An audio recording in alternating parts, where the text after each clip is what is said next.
Welcome, সকলকে স্বাগত। আজকে বাংলার বর্ষা রূপ এই পাঠ্যাংশে আমরা একটা বিষয় আলোচনা করব। দেখো, বাংলায় বর্ষার যে কাল হয় বা বর্ষার সময় যা যা দেখা যায় সেই সম্পর্কে একটু আলোচনা করব। তো এরপরে কিছু প্রশ্নোত্তর দেখব। দেখো, বাংলায় আষাঢ় ও শ্রাবণ এই 2 মাস হলো বর্ষাকাল। আমরা জানি আমাদের বাংলায় 6টা ঋতু আছে। গ্রীষ্ম আমাদের 6টা ঋতুর মধ্যে যেমন আমাদের শীত, গ্রীষ্ম, এরপরে আসে বর্ষাকাল, চলে আসে।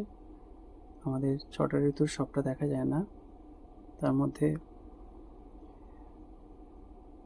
আষাঢ় ও শ্রাবণ এই 2 মাস বেশিরভাগ বর্ষা দেখা যায়। হ্যাঁ, আমাদের এই বৈচিত্র্যময় বাংলায় অনেক রকম আবহাওয়া দেখা যায়। তো এখানে এই 2 মাসেই বর্ষার প্রকৃত রূপ আমরা দেখতে পাই। আবার বলছি, বাংলায় আষাঢ় ও শ্রাবণ এই 2 মাস হলো বর্ষাকাল। এই 2 মাসে বাংলার যে বর্ষার প্রকৃত রূপ আমরা দেখতে পাই।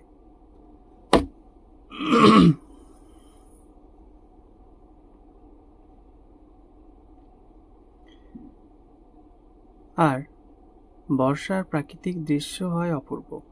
এই কারণে বলা হচ্ছে বর্ষার প্রাকৃতিক দৃশ্য হয় অপূর্ব। আকাশে সূর্য ঢাকা পড়ে কালো মেঘে। আকাশে সূর্য ঢাকা পড়ে কালো মেঘে। মেঘের গর্জন শোনা যায়। ভালো করে শোনো, মেঘের গর্জন শোনা যায়। সারাদিন শুধু হয় বর্ষণ। সারাদিন শুধু হয় বর্ষণ, অর্থাৎ বৃষ্টি হয়। কড়কড় করে বজ্র পতন হয়, অর্থাৎ কড়কড় করে আমরা বাজ পড়তে দেখি। কখনো হয় গুঁড়ি গুঁড়ি বর্ষণ, আবার কখনো হয় মুষলধারায় বর্ষণ, অর্থাৎ কখনো বৃষ্টিটা খুব গুঁড়ি গুঁড়ি আস্তে স্লো হয়, আবার কখনো হয় খুবই তীব্র জোরে বৃষ্টি হয়। এরপর ছবিতে তোমরা দেখতেই পাচ্ছ মেঘ ভাঙা যে বৃষ্টি, একটা গ্রাম্য পরিবেশে প্রচুর বৃষ্টি হচ্ছে এবং বৃষ্টির সময় গাছপালাগুলো যেন প্রাণ পেয়ে যায় এবং একটা নতুন রূপে তাদের দেখা যায়।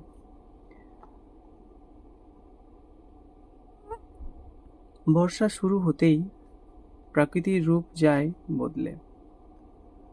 বর্ষা শুরু হতেই প্রকৃতির রূপ যায় বদলে। বর্ষা জল পেয়ে গাছপালা সতেজ হয়ে ওঠে।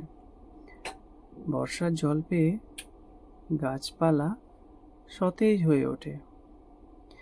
বর্ষার বর্ষণ দেখে কৃষকের মন খুশিতে ডগমগ হয়ে ওঠে। তাহলে বর্ষাকালে জল পেলে গাছপালা প্রচুর সতেজভাবে হয়ে ওঠে এবং বর্ষার বর্ষণ দেখে কৃষকের মন খুশিতে ডগমগ হয়ে ওঠে, কারণ বিভিন্ন জমিতে জল দেয়া, চাষবাস করার ক্ষেত্রে খুবই উপযোগী এই বর্ষাকাল। ঠিক আছে, শুরু হয় কৃষিকাজ, ফুলে ফলে সেজে ওঠে আমাদের এই পৃথিবী। এবারে আবার একটা কথা বলা যায় যে অতি বর্ষণ, অত্যধিক বৃষ্টি হলে সর্বনাশ। কোনো কিছুর অতিরিক্ত ভালো না। তখন পথ, ঘাট হয়ে ওঠে জলময়, রাস্তাঘাট সমস্ত কিছু জলে ভরে যায় এবং দুর্গম, আমাদের যাতায়াতের জন্য, বসবাসের জন্য সমস্ত দিক থেকে অসুবিধা তৈরি হয়। বর্ষার জলে গরমে শুকিয়ে যাওয়া খাল, বিল, নদী জলে পরিপূর্ণ হয়ে ওঠে। বর্ষার জলে গরমে শুকিয়ে যাওয়া খাল, বিল, নদী জলে পরিপূর্ণ হয়ে ওঠে। ক্ষেত, খামার, ঘরবাড়ি সব কিছু ভেসে যায় বর্ষার জলে। এমনকি দেখা যায় যে ক্ষেত, খামার, ঘর বাড়ি সব কিছু ভেসে যায় এই বর্ষার জলে।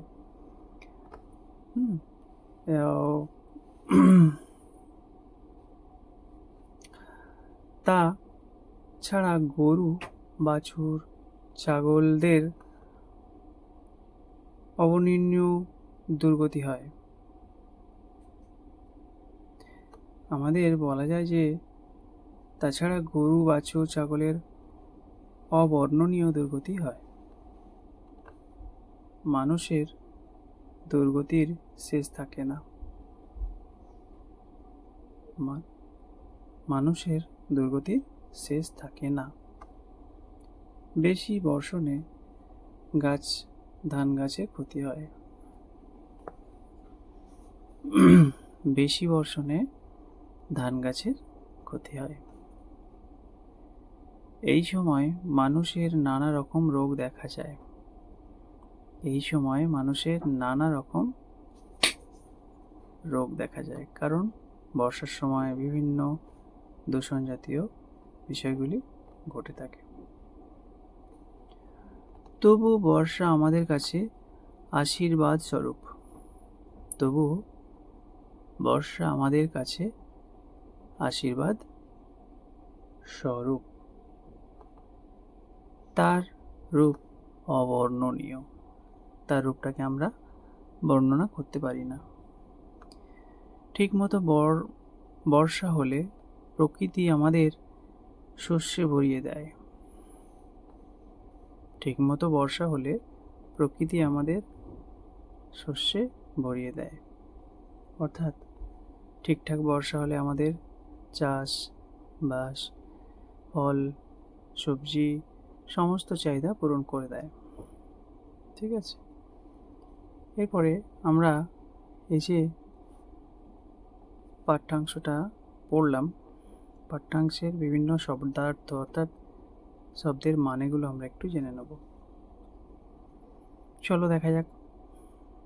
একটা হচ্ছে গর্জন, গ বর্গীজরে দন্তের ন। গর্জন মানে জানো তোমরা ভীষণ জোরে আওয়াজ, ভীষণ দীর্ঘই পেট কাটতাম মধ্যের ন বর্গ জয়কার ওইকে জোরে ডয়াকা কয়কা ডাকা, যেটা আমরা বিদ্যুতের ডাকা বলতে পারি। আরেকটা হয় বর্ষণ। বর্ষণ মানে অ্যাকচুয়ালি বৃষ্টি, বৈরি মদনস টয় হস্যই কার। আরেকটা হচ্ছে দুর্যোগপূর্ণ, মানে দুর্যোগ, খারাপ অবস্থা, যেটাকে বলা হচ্ছে অত্যন্ত খারাপ। শস্য, শস্য মানে আমাদের ফসল যেটা হয় শস্য, তাহলে শস্য মানে ফসল। অপূর্ব, অপূর্ব মানে আমরা সাধারণত খুব সুন্দর বস্তুকে বোঝায় সুন্দর। অপূর্ব বলতে সুন্দর কোনো কিছুকে আমরা বলে থাকি। কৃষিকাজ, কৃষিকাজ অর্থাৎ চাষের কাজ, চাষের কাজকে আমরা কৃষিকাজ বলে থাকি। পরিপূর্ণ, পরিপূর্ণ মানে সম্পূর্ণ পুরো ভর্তি হয়ে যায় বা ভরে ওঠে। তারপরে এসো আশীর্বাদ। আশীর্বাদ অর্থাৎ যেটা আমাদের কাছে ভালো কিছু, অর্থাৎ যাতে ভালো হয় এমন কিছুকে আমরা একটা আশীর্বাদ রূপে বলতে পারি। এরপরে এসো দুর্গতি। দুর্গতি মানে আমাদের খুবই কষ্ট এবং বিভিন্ন রকম সমস্যা হয়ে থাকে। দুর্গতি মানে অনেক রকম সমস্যা বা অনেক কষ্ট। আচ্ছা, অবর্ণনীয়। অবর্ণনীয় বা যেটা বর্ণনার অযোগ্য, অর্থাৎ যেটা বর্ণনা বা ব্যাখ্যা করে বোঝানো সম্ভব নয়, সেটাকে আমরা বলা হয় অবর্ণনীয়। ওকে,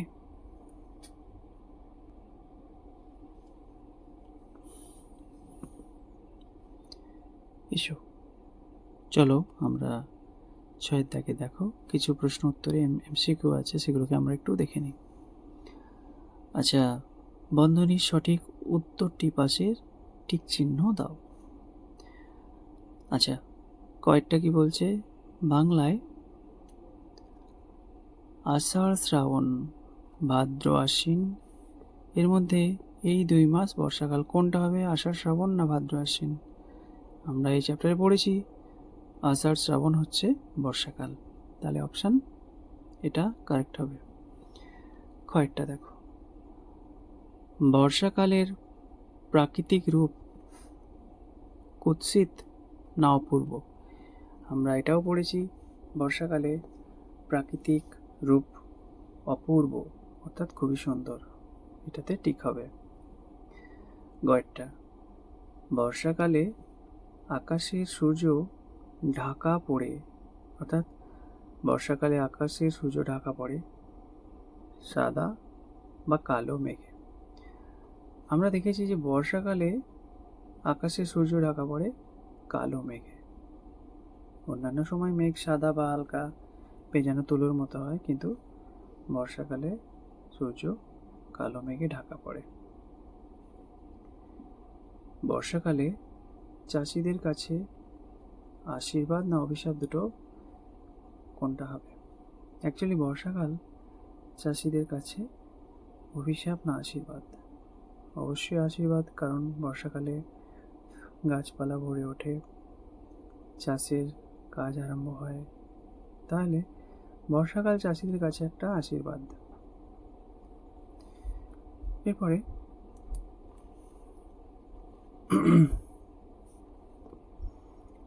দেখো 7টা, নিচের শূন্যস্থানগুলি পূর্ণ করো। নিচের শূন্যস্থানগুলি পূরণ করো। কয়েকটা কি বলছে দেখো,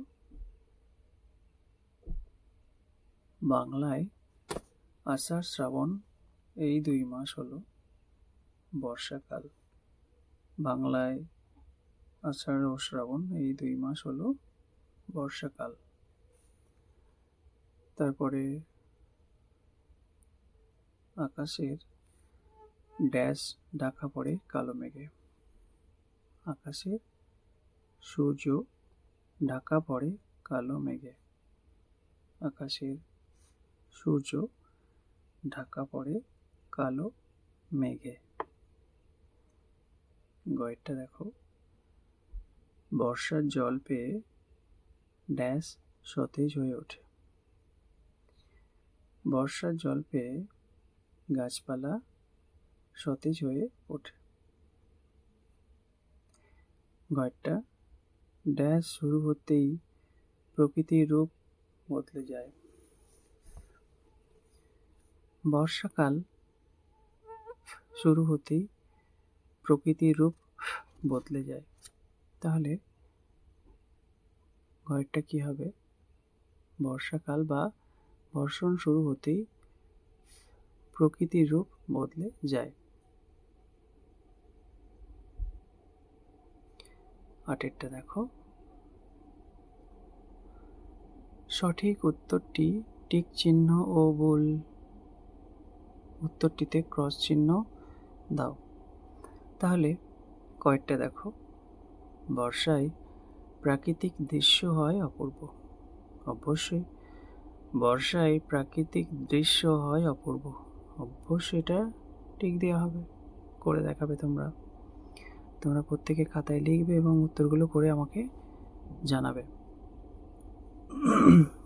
কয়েকটা দেখো, বর্ষাকালে সাদা মেঘ আকাশের সূর্যকে ঢেকে রাখে। দেখো, বর্ষাকালে কালো মেঘ আকাশের সূর্যকে ঢেকে রাখে, এটা সাদা বলেছে, তাহলে এটা ক্রস চিহ্ন দিতে হবে। বর্ষা বেশি হলে সর্বনাশ। ঠিক, বর্ষা বেশি হলে সর্বনাশ, এটা রাইট চিহ্ন। আর বর্ষা আমাদের কাছে আশীর্বাদ, বর্ষা আমাদের কাছে একটা আশীর্বাদ, এটাও ঠিক। নয়টা দেখো, বলছে বাঁ দিকে ও ডান দিক মিল করো। তাহলে বাঁ দিকে আছে আষাঢ় ও শ্রাবণ মাস, আষাঢ় ও শ্রাবণ মাস বর্ষাকাল, ঠিক আছে। বর্ষার জল পেয়ে গাছপালা সতেজ হয়, বর্ষার জল পেয়ে গাছপালা সতেজ হয়। বর্ষায় খাল বিল নদী জলে পরিপূর্ণ হয়ে ওঠে। বর্ষা শুরু হলেই কৃষিকাজ শুরু হয়, এটা হবে। অর্থাৎ কয়েকটা হবে ঘ, বর্ষায় জল পেয়ে গয়েরটা গাছপালা সতেজ হয়ে ওঠে, বর্ষার খাল বিল নদী জলে পরিপূর্ণ হয়ে ওঠে। এরপরে দেখো 10টা, এক কথায় উত্তর দাও। যদি বলে বাংলায় কোন 2 মাস বর্ষাকাল, কি হবে? আষাঢ় ও শ্রাবণ। বাংলায় আষাঢ় ও শ্রাবণ এই 2 মাস হচ্ছে বর্ষাকাল। বর্ষাকালে আকাশে কীরকম মেঘ দেখা যায়? বর্ষাকালে আকাশে কালো মেঘ দেখা যায়। কখন পুকুর খাল বিল জলে পরিপূর্ণ হয়ে ওঠে? বর্ষাকালে খাল বিল জলে পরিপূর্ণ হয়ে ওঠে। অতিবর্ষণে আমাদের কি ক্ষতি হয়? অতিবর্ষণে রাস্তাঘাট ঘর বাড়ি সব ডুবে যায়, ভেসে যায়। এরপর এসো 11 দাগের, একটি বা দুটি বাক্যে উত্তর দাও। খুব ভাইটাল প্রশ্ন। বর্ষায় পথঘাট কেমন হয়ে ওঠে? বর্ষায় পথঘাট দুর্গম হয়ে ওঠে, ঘরবাড়ি ভেসে যায় ইত্যাদি। তাহলে বর্ষায় পথঘাট দুর্গম হয়ে ওঠে। বর্ষাকালে গবাদি পশুরা কীরকম অবস্থায় থাকে? বর্ষাকালে গবাদি পশুরা অসুস্থ হয়ে পড়ে, তাদের বিভিন্ন রকম সমস্যা দেখা যায় এবং তাদের বাসস্থানের জন্য পায়ে এবং বিভিন্ন শরীরে চর্মরোগ ইত্যাদি দেখা যায়। কোন সময় মানুষের নানা রোগ দেখা যায়? এই বর্ষাকালেই মানুষের শরীরেও নানা রোগ দেখা যায়। বর্ষাকালটা তোমার কেমন লাগে? এটা একটা ব্যক্তিগত প্রশ্ন। বর্ষাকাল যেহেতু চাষবাস এবং অন্যান্য দিক দিয়ে প্রকৃতি নতুনভাবে দরকার, বর্ষাকাল খুবই ভালো, কিন্তু অত্যধিক বর্ষণ আবার বিপদ ঘটিয়ে আনতে পারে। তো বর্ষাকালটা খুবই ভালো, কিন্তু অত্যধিক বর্ষণে আমাদের অনেক ক্ষতি হতে পারে, এটা একটা বিষয়। তো তোমরা সকলে দেখবে এবং এই প্রশ্নোত্তরগুলো করবে, লিখবে এবং প্র্যাকটিস করবে, ঠিক আছে। পরবর্তী সময় আবার নতুন একটা পড়া নিয়ে বা পাঠ নিয়ে আমি উপস্থিত হব। কোনো সমস্যা থাকলে আবার আমাকে জানাবে।